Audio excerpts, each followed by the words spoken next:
गुरुदेव शक्ती, वंदनीय राष्ट्रसंत तुकडोजी महाराज, मानवतेचे महान पुजारी संत गाडगे महाराज, परमपूज्य तुकारामदादा गीताचार्य,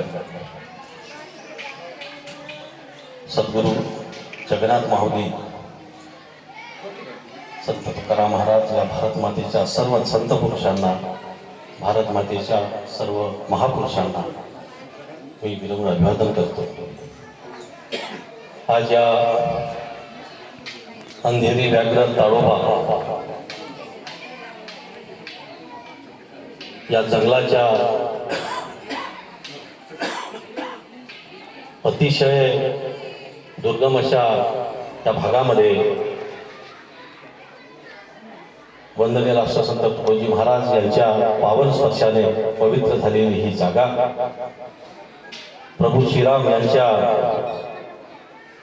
स्पर्शाने ही पुण्य झालेली ही जागा, रामदिघी या स्थळावर आपण दरवर्षी महाराजाचं पुण्यस्मरण महोत्सव आपण साजरा करतो। आणि आजचा हा समारोप महोत्सवाला या ठिकाणी प्रामुख्यानं उपस्थित असलेले माझे गुरुवर्य, या कार्यक्रमाचे अध्यक्ष चंद्रपूर जिल्हा सेवाधिकारी सन्माननीय प्राध्यापक गोपालजी कावडे सर, तसेच चंद्रपूर जिल्हा सेवाधिकारी अखिल भारतीय गुरुदेव सेवा मंडळ सन्माननीय प्राध्यापक चरडे सर, प्रांत सेवाधिकारी सन्माननीय सावरकरजी, फार सुंदर त्यांनी या ठिकाणी अत्यंत महाराजांच्या विचारावर मार्गदर्शन केलं। या संस्थांचे अध्यक्ष सन्माननीय घानोडे काका आणि माझ्यासोबत आलेले सन्माननीय आमचे पिता समान नारायणजी वरारकर, डॉक्टर धरणे सर, राहुलजी बैठी, चारगाव येथील गुरुदेव सोहळ्याचे अध्यक्ष आणि तालुका सर्वाधिकारी सन्माननीय निखाडे काका, बरेच नाव मला जरा ओळखत नाही, आमचे कस्तीजी आणि उपस्थित सर्व माझ्या माता पित्यांना। खरं पाहता ही माझी दुसरी वेळ आहे। या अगोदर फक्त मी दर्शन घेऊन या ठिकाणी गेलो, पण इथं आल्यानंतर सर्व आम्ही मंडळी जेव्हा फिरलो, भगवान शंकराचं ते दर्शन पुरातन काळातलं, त्याच्या बाजूला असलेली ती गुहा, महाराज त्या ठिकाणी आंघोळ करायचे, स्नान करायचे, तपश्चर्या महाराजांनी त्या स्थळावर केली। इकडे एक महाराजाचं जंगलामध्ये मूर्ती स्थापना झालेली आहे। म्हणजे एकंदर चित्र पाहिल्यावर असं वाटतं की या ताडोबाच्या 17.25 चौरस किलोमीटरमध्ये क्षेत्र आहे, 24 गेट आहे, कोर आणि बफर झोन, कोरचे 600, बफर 1100, आणि या अशा व्याप्त जंगलामध्ये महाराजांचं स्थान त्यावेळेस आदरणीय चरडे काकांनी आता आपलं प्रबोधन केलं, त्यांनी सांगितलं की त्यावेळेस महाराज बांधल्यावस्थेत या ठिकाणी आले।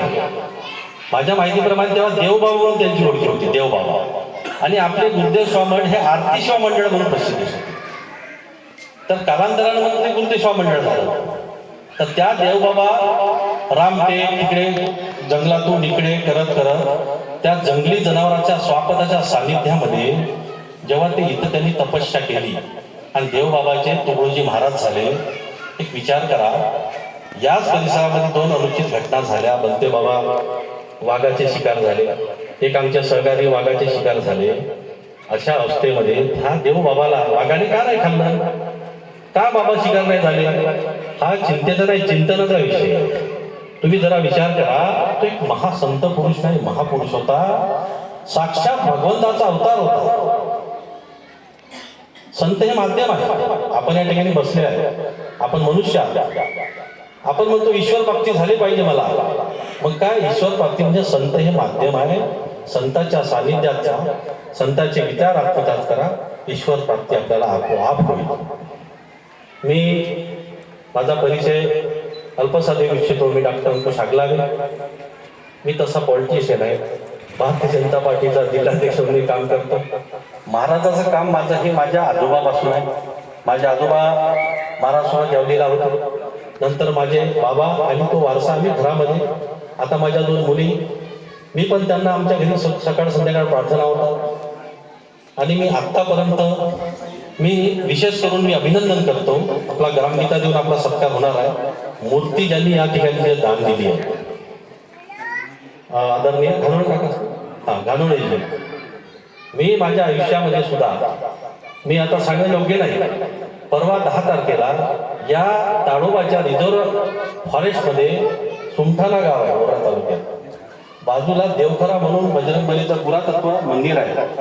त्या मंदिरामध्ये मी सुद्धा 3 फुटाची संगमरची जयपूर मूर्ती आणून आदरणीय हंसराज जहीर मंत्री साहेबांच्या हातात आपण स्थापना. त्या जागेवर आम्हाला खूप त्रास झाला.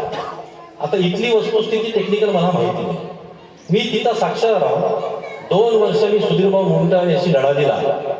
कारण की फॉरेस्टचे कायदे इतके भयंकर असतात, ती जागा आपल्याला भेटणं शक्य नाही भेटत. आदरणीय चर्डे काका बसलेले आहेत, प्राध्यापक आहेत, त्यांना सगळे नियम समजतात. आदरणीय कावडे सर, मी त्यांना त्या गावातल्या 5 सरपंचाला घेऊन 2 वर्ष सतत लढा दिला आणि त्या जागेत 36 आर जागा त्या मंदिरासाठी आपण त्या ठिकाणी मिळवून घेतली शासनाने.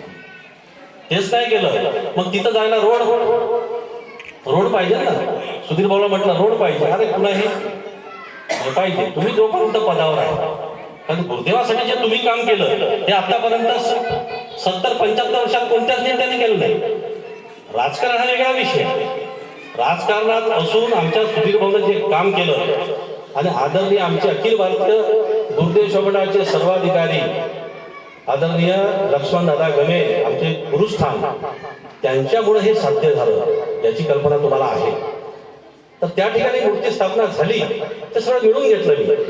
आपण या ठिकाणी काही टेक्निकल अडचणी दिसतात, हे गेट आहे इकडे, अजून रोड नाही. आता बघावं लागेल काय मला, म्हणजे मी काही तेवढा तुम्हाला उद्देश किंवा मार्गदर्शन करण्यासाठी काकाची उपस्थित बोलत नाही आहे. आपण विनंती केली, मी माझं थोडं मनोगत 2 शब्दामध्ये सांगतो. तर त्या सुधीर भाऊने आपल्या बॉडीवर तर आहे ते उपसंचालक कधी, त्यांनी आपल्या जेव्हापासून ते उपसंचालक झाले, आमचे गमे काका सर्वाधिकारी झाले, त्यांनी एवढे प्रयत्न केले की आपल्या मोजरीच्या आश्रमाला अवर्गाचा दर्जा मिळाला. 5 करोड रुपये एका वर्षी येतात, साधारण गोष्ट नाही आहे. महाराजांच्या जीवनचरित्रावर सिनेमा यावं याच्यासाठी प्रयत्न चालू आहे सिनेमा येईल. महाराजाला भारतरत्न भेटावं याच्यासाठी प्रयत्न आहे. अरे नागपूर विद्यापीठाला 4 वर्ष शिकल्या महाराजाचं नाव, गाडगे महाराजांचं एकही शिक्षणाची पायरी नाही ओलांडली. त्या गाडगे महाराज कुठे आहे? अमरावती विद्यापीठाला. हे संत काय? अरे या देशाच्या जगातलं सगळ्यात मोठं संविधान ज्या भारतरत्न डॉक्टर बाबासाहेब आंबेडकरांनी लिहिलं, तो माणूस मुंबईच्या एका प्लॅटफॉर्मवर महाराज एकही शब्द शाळा शिकला नाही, पायरी ओलांडली नाही. त्यांचं कीर्तनामध्ये चटईवर मांडी घालून बसून त्यांचं कीर्तन ऐकतात. म्हणजे संतांमध्ये हे पावर असतं. म्हणून ही ग्रामगीता महाराजांनी कोणासाठी केली आहे? शेतकरी माझ्या गरीब वर्ग त्यांच्यासाठी आहे, ह्या धंदांनी लोकांसाठी नाही केली आहे.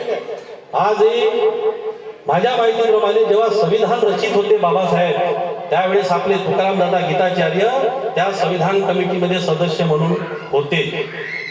आदरणीय चर्डे सर माहिती मला, माझा अभ्यास आहे तो ते सांगतो. म्हणजे इतकं हे तत्वज्ञान हे महाराजाचं. पण अशा महाराजांनी आपलं जे काम, आता मी उद्देश चर्डे काकांनी सांगितला, प्रत्येक गावामध्ये गुरुदेव मंडळ आहे. तर त्या गुरुदेव मंडळामध्ये कोण जायला पाहिजे? आपले मुलं, हे जे मुलं आपले आहेत ते जायला पाहिजे. आज देशाची परिस्थिती जगाच्या तुलनेमध्ये सगळ्यात जास्त लोकसंख्या आणि सगळ्यात जास्त तरुण वर्ग 60 मुलं आहेत शिकलेले. सरकार जर नोकऱ्या नाहीये, कामधंदे नाहीये, बँक कर्ज देत नाहीये, शेतीमध्ये उत्पन्न होत नाहीये, उत्पादन खर्च जास्त, उत्पादन कमी, अत्यंत समोर येणारा स्पर्धेचं युग आहे, लक्षात ठेवा. म्हणून या मुलांना मी सांगतो की सरकारनं शाळा कॉलेज उघडल्या. तुमचा पोरगा डॉक्टर करायचा असेल त्याला मेडिकल कॉलेज उघडलाय, इंजिनियर करायचा इंजिनिअरिंग कॉलेज उघडलाय, तुमच्या पोराला वकील करायला लॉ कॉलेज उघडलाय. परंतु सरकारनं त्याला एक चांगला नागरिक किंवा संस्कार माणूस करायचा असेल, कुठं शाळा आहे सरकारजवळ? ते शाळा तुम्ही आम्ही उघडली आहे आणि त्याचे वारस आहोत तुकडोजी महाराज, त्याचं नाव आहे गुरुदेव स्वामी. या शाळेमध्ये तुम्ही टाका. मुलांना या शाळेमध्ये जर टाकले तुम्ही बालीनं सांगतो, उद्याचा होणारा कलेक्टर, उद्याचा होणारा ठाणेदार, उद्याचा होणारा तहसीलदार या आपला गुरुदेव मंडळाचा असला पाहिजे, हे माझं वैयक्तिक मत आहे. कारण की आम्ही नेते मंडळी आहोत, आम्ही शासन प्रशासन चालवत नाही. प्रशासनामध्ये महाराजांना ते अपेक्षित होतं. वरखेडच्या एका भाषणामध्ये महाराजांना अपेक्षित होतं, जेव्हा डॉक्टर राजेंद्र प्रसाद महाराजा आश्रमाला भेट द्यायला आले, राष्ट्रसंताची पदवी महाराजांना कशी मिळाली माहित आहे तुम्हाला. मी एक उदाहरण देतो की त्यावेळेस जेव्हा आश्रम बघितला महाराजांचा, तेव्हा राष्ट्रपती राजेंद्र प्रसाद यांनी म्हटलं, महाराज जी मैंने देखा तुम्हारे आश्रम में यहाँ शौचालय बने हुए हैं, मैंने देखा है यहाँ पे दवाखाना आप चलाते हो, और मैंने देखा है यहाँ पे आप प्रशासन में लगने वाले अधिकारी उनको आप प्रशिक्षित करते हो, उसको संस्कार देते हो. तो ये बड़ा आश्रम मैंने अनेक संत देखा, लेकिन ऐसा आपके जैसा संत या आपके जैसा गुरु हमने नहीं देखा. तेव्हा डॉक्टर राजेंद्र प्रसाद यांनी महाराजांना राष्ट्रसंत पदवी बहाल केली. आणि आतापर्यंत ते पदवी कोणत्याही, आता जेवढे काही नेते आहे, मी देशामध्ये पूर्ण फिरतो, देशामध्ये पूर्ण फिरतो मी, सगळ्या लोकांनी डुप्लिकेट पदव्या लावून ठेवल्या राष्ट्रसंताच्या. फक्त एक मात्र आहे, आजनसराला आपला मेळावा होता त्यावेळेस आताचे मुख्यमंत्री, तत्काल उपमुख्यमंत्री देवेंद्रजी फडणवीस साहेबांनी त्या ठिकाणी बोलले की फक्त या देशामध्ये एक आणि एकच संत आहे, तो राष्ट्रसंत तुकडोजी महाराज. आणि बाकी ते पदव्या लावलेल्या आहे, लक्षात ठेवा. तू सांगण्याचं तात्पर्य या महाराजाचा विचार जनमानसापर्यंत आणि येणाऱ्या भावी पिढीपर्यंत पोहोचवणं हा गरजेचं आहे. आज आपण देशाला आदर्श देश व्हायला पाहिजे. त्याच्यासाठी काय करायला पाहिजे? आपलं गाव आदर्श करायचं असेल तर कुटुंब आदर्श व्हायला पाहिजे. आणि कुटुंबातला प्रत्येक माणूस आदर्श व्हायला पाहिजे. त्याच्यासाठी काय करायला पाहिजे? आपण मुलांना शाळेत टाकतो, त्याला संस्कार देतो. तुम्ही शाळेत शिकले, शिक्षित झाले, पण सुशिक्षित नाही झालेले, संस्कारित नाही झाले. त्याच्यासाठी महाराजांनी म्हणूच म्हटलं ना, माय बापानं नाही शिकवला तोही पापाचा भागीदार झाला, जैसे जन्म देणे त्याचे संस्कार देणे कर्तव्य. मित्र हो, आपण जर आपल्या मुलाला घडवलं ना, कारण की तुमचा पोरगा नाही आहे, तो या देशाचा नागरिक आहे, या देशाचा होणारा उद्या नेता आहे, देशाचा होणारा प्रशासनाचा अधिकारी आहे. म्हणून तुम्ही जरी ज्याला जन्म दिला असेल तर या देशाचा तो मुलगा आहे, लक्षात ठेवा. म्हणून येणारं युग हे अत्यंत घातक आहे, स्पर्धेचं युग आहे. आपण जगाच्या तुलनेमध्ये जेव्हा आपण फिरतो, 2 वर्षापासून 2 देशामध्ये युद्ध चालू आहे. युक्रेन आणि काय परिस्थिती आहे रूसमध्ये, काय आपल्याकडे ते जवळपास कोण आलं होतं जवळपास, परंतु आपल्याला तुकडोजी महाराजांच्या विचाराचा एक सक्षम प्रधानमंत्री भेटला आणि त्या माणसाने ते सगळं सडक पडून सोडला आहे, लक्षात ठेवा. हा तुकडोजी महाराज ज्यावेळेस मी आदरणीय मोदी साहेबांना सुद्धा ग्रामगीता दिली आहे. सुधीर भाऊच्या प्रचारार्थ जेव्हा चंद्रपूरला आले होते, मी त्यांना 3 असतात स्पॉट. मी सुद्धा एक फौजी माणूस आहे, मी 5-7 वर्ष काम केलं आर्मीमध्ये. मला माहित होतं ते 3 स्पॉट क्रॉस करून कसं जायचं. मी त्यांच्याशी मैत्री केली, मला भाई मी कमांडो हो, देखो अरे उधर नहीं जा सकते, मला जा सकता हो मैं. मी गेलो, जसे मोदी साहेब आले, मी ग्रामगीता इथं लपवून ठेवलो हिंदीमध्ये. आल्याबरोबर काढल्याबरोबर ते कमांडो पूर्ण बंदूक झाली. क्या है बच्चा? मैं बोला ये हमारा ग्रंथ है, राष्ट्रसंत तुकडोजी महाराज जिन्होंने तत्कालीन राष्ट्रपति उस समय पहले राजेंद्र प्रसाद जी ने राष्ट्रसंत से सम्मानित किया था और 4 क्लास पढ़े दिए थे. इन्होंने ये ग्रंथ लिखा, 41 अध्याय है. संविधान से देश चलता है और हमारे ग्रामगीता से किसान, गोर, गरीब, मजदूर उनकी जीवन चलता है. यार खूप प्रसन्न झाला, त्यांनी माझा नंबर घेतला, ते ग्रामगीता घेतली, त्याचा मी त्यावेळेस सत्कार केला. मित्र हो, त्याच्यानंतर मला फोन आला की तुमचा काही डेटा असेल तर पाठवा. मी गमे साहेबांना भेटलो, हा नंबर घ्या, या ईमेल आयडीवर तो डाटा सेंड करा. त्यांनी केला. हा पॉवर आपल्या ग्रामगीतेमध्ये आहे. महाराजांना काय अपेक्षित होतं? महाराजांना अपेक्षित होतं की ही ग्रामगीता पूर्ण स्तरावर देशाच्या आणि विदेशात गेली पाहिजे. आता महाराज विदेशातही त्यावेळेस गेले, जपानच्या टोकियो शहर वगैरे. आता हे काही सांगण्याची जास्त वेळ नाही आहे.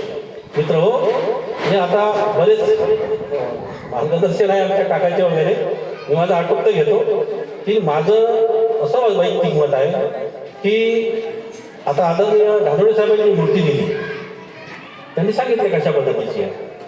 या परिसरामध्ये जिल्ह्यात नव्हे पूर्ण महाराष्ट्राच्या कानाकोपऱ्यापर्यंत आपण पोहोचलो. आदरणीय कावडे साहेब आमचे गुरु आहेत, माझी पत्नी त्यांची विद्यार्थिनी आहे. आमच्या घरी आपण आग्रहाची विनंती आहे, एकदा आपण सगळेजण माझ्या घरी आम्ही कार्यक्रमात सगळ्यांना बोलवतो. सगळे नावं मी या ठिकाणी घेऊन जाणार आहे. वर्षातून मी अनेकदा कार्यक्रम असतो. मी समाजसेवक आहे, राजकारणी असेल तर मी 80% समाजसेवा करतो, माझं 20% राजकारण आहे. आणि राजकीय अशा समाज क्षेत्राचा माणूस जर राजकारणात गेला तर हे जेवढे गुंडे गांडे म्हणजे आपली जी मनातली कल्पना आहे, राजकारणामध्ये बदमाश लोकच राहते, चांगले राहत नाही, मी तो कोण नाही राहत, आपली तशी मानसिकता आहे. गावात झालं गुरुदेव मंडळ आपल्या, तुम्ही गुरुदेव मध्ये राजकारणात सहभाग घ्या. महाराजांना ते अपेक्षित होतं, तो दिल्लीपासून गल्लीपर्यंत गुरुदेव मंडळाचा माणूस असला पाहिजे, ते माझं मत आहे. खरोखर राजकारणात सहभाग घेतल्याशिवाय महाराजांचा विचार आपण देशाच्या कानाकोपऱ्यात पोहोचू शकणार नाही, एवढं मात्र नक्की.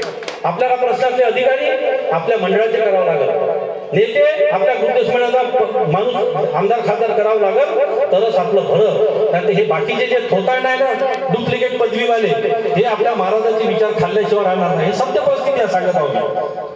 मी कोकणमध्ये जातो, तिथे वारकरी मंडळ आहे. वारकरी मंडळ इतके प्रभावित आहे, पहाटेला 4 वाजता तो पोरगा गुरुकुलामध्ये जातो, 8 वाजता येतो आणि जिल्हा परिषदमध्ये 9 वाजता 10 वाजता जातो. ही शिक्षणाची भजन प्रवचन कीर्तन तबला वादक हे सगळं त्या गुरुकुलात. आणि तिथला एक माणूस वारकरी संप्रदायाचा 20 ते 25 पोरं दत्तक घेतात. दत्तक गावामध्ये जाऊन जे भागवत आपल्याकडे चालू आहे ना, तिकडे भागवत करतात. त्या पैशानं तो त्या मुलांना ध्यान देतो, शिकवतो. हो, पैसे नाही घेत. आणि आपल्याकडं कार्यक्रमाची आम्हाला फी पाहिजे, उपदेश द्यायची फी पाहिजे. किती फरक आहे. म्हणजे महाराजाला कुठे कुठे ठेवला आपण. आता तुकाराम महाराजांचा एक श्लोक आहे, मी म्हणून दाखवत नाही, आमच्या माता बहिणा बसलेल्या आहे या ठिकाणी. हे सगळे पोटभरू आहे, पोटासाठी झालेले आहे सगळे हे संत. हे मी माझा विरोध करतो. मी माझ्या श्रमाच्या किती मूर्त्या दिल्या मला माहित नाही, मी हिशोब नाही लावला, पण 100च्या वर मूर्त्या माझ्या या पूर्ण महाराष्ट्राच्या कानाकोपऱ्यापर्यंत माझी पोहोचवल्या. आणि ओरिजिनल संगमवरच्या आता 3 मूर्त्या माझ्या घरी ठेवल्या. आदरणीय 3 मूर्त्या ठेवल्या. एक परवा बेडाघाटला जाऊन आणली ती ऑर्डर, हे डॉक्टर माझ्यासोबत होते, डॉक्टर धर्मे साहेब सोबत होते माझ्या. दिली आपण ऑर्डर, कुठे द्यायची आहे ते वली तालुक्यात, माझं मतदार क्षेत्र आहे का. विचार पाहिजे, श्रमातला पैसा. काही लोक या माध्यमातून पैसा गोळा करतात आणि काही आपल्या घामाचा. किती फरक आहे. म्हणजे महाराजांना हे पैसे होतं का नाही. अरे महाराज, प्रार्थना आपण जे करतो सामुदायिक प्रार्थना, सर्व धर्माचा समन्वय विश्व शांतीचा उपाय लोक सुधारण्याची विचार सामुदायिक प्रार्थना. त्या सामुदायिक प्रार्थना आपल्या पोराला बसवा लागेल. आपण जगलो झालं 70वी पार केली, विषय संपला ना. तुम्ही 10 वर्षाचे झालंय, त्या पोराला काय म्हणतात, बापू वय तुझं किती आहे, 20 वर्षाचं झालं, काय म्हणतात त्याला, तुझं शिक्षण किती आहे, 30 वर्षात झालं, तुला पगार किती आहे, 30 ते 40चं झालं, काय म्हणते त्याला सांगा. आणि 40 बिमार. म्हणजे ही क्रमवारी आहे, ज्याच्या स्टेप मध्ये आपण बसतो आहे. आणि 70 वर्षानंतर आपण म्हणतो आम्ही किती दिवस जगणार तुम्ही, आता किती क्रमवारी आहे. इथं आपण आता आलेलो आहे. हे जे कडू ज्ञान आहे, हे ज्ञान आपल्याला मुलांना देणं आहे. कारण की हे मुलं देशाचं उद्या भविष्य आहे. 2047 पर्यंत आपण विकसित भारत या संकल्पना करतोय, आमच्या मोदी साहेबांनी केली आहे. ते कशासाठी केली आहे की तुमच्या तरुण मुलाच्या भरोशावर केली आहे. आणि त्या तरुण मुलांना संस्कार देणं हे तुमच्या मायबापाचं कर्तव्य आहे. मायबापांना शिवाय तुम्ही बापाचा भागीदार झाला, बरोबर आहे. म्हणून आपण त्या शाळेतल्या मास्तर लोकांनी यांना म्हणण्यात अर्थ नाही आहे. आपण त्याला स्वतः दोषी आहोत. परंतु आज आमचे पोट्टे कसे आहेत, आमच्या पोट्याने कॉलेजमध्ये परिस्थिती जाऊन पहा तुम्ही. हे मोबाईलवर 5000 मित्रांचा गल्ली ओळखला कुत्रा, त्या पोट्ट्याची आपली परिस्थिती एवढं आहे. आदरणीय प्राध्यापक साहेब या ठिकाणी बसलेले आहेत. इतकं मोबाईलचं अधीन झालं. हा मोबाईल एवढा खतरनाक आहे, चांगला आहे, पण त्याच्यापेक्षा डबल पोरं त्याचा मिसयूज करून घेतात. आणि हे सांगत आहोत, येणाऱ्या 5-10 वर्षाच्या काळामध्ये 100 टक्के पोट्टे भोपणे होणार. 100%. हे आमचे आजोबा 90-100 वर्ष क्रॉस केले, चष्मा लागला नाही. आणि आमचा आता 5 वर्षाचा पोट्ट्याला हे एवढा चष्मा लागतो. काय कारण आहे. पहिलं हे मोबाईलच होता का? पण जिल्हा परिषदेचे शाळेत झाले प्रधानमंत्री, वकील, डॉक्टर, ठाणेदार, कलेक्टर झाले नाही का? सगळेच झाले. आता शिक्षणाचा सगळा काळा बाजार होत आहे. कॉन्व्हेंटमध्ये आपण जे पुरं टाकत आहोत, 1-1 लाख रुपये कोण देणार आहे? ठीक आहे, आमच्याकडे पैसा आम्ही देऊ. जिल्हा परिषदेकडे सगळं दुर्लक्ष आहे. आजची शिक्षण पद्धती अत्यंत वाईट झाली मित्र हो. म्हणून याच्यासाठी हे सगळ्यासाठी महाराजांना अपेक्षित होतं समोर येणारी समाज व्यवस्था, देशाची व्यवस्था हे चांगली झाली पाहिजे.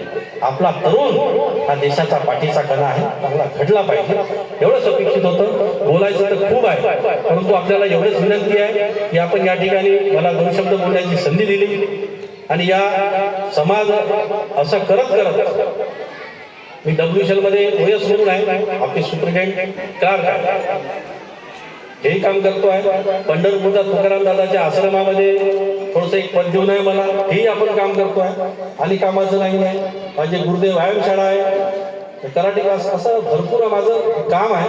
आणि ते काम करता आज खरोखरच या ठिकाणी खूप चांगला योग आला आणि या ठिकाणी मला 2 शब्द आपण बोलण्याची संधी दिली त्याबद्दल या सगळ्या कमिटीचे आणि विशेष करून आदरणीय धनोळ साहेबांनी त्यांनी या ठिकाणी मूर्ती दिली, ते म्हणजे माझ्या मेजॉरिटी झालं, मेजॉरिटीमध्ये आलं तर मी देणारा मूर्ती आहोत. त्यामुळे मला खूप समाधान वाटलं त्यांच्याबद्दल. मी त्यांचा या ठिकाणी आता ग्रामविकास देऊन सत्कार करत आहे. आपल्या सर्वांच्या वतीने या ठिकाणी मी माफी मागतो आणि येणाऱ्या नवीन वर्ष 2025च्या सर्वांना सुख, समृद्ध व आरोग्य द्यायचं अशी गुरुदेव प्रार्थना करतो. धन्यवाद.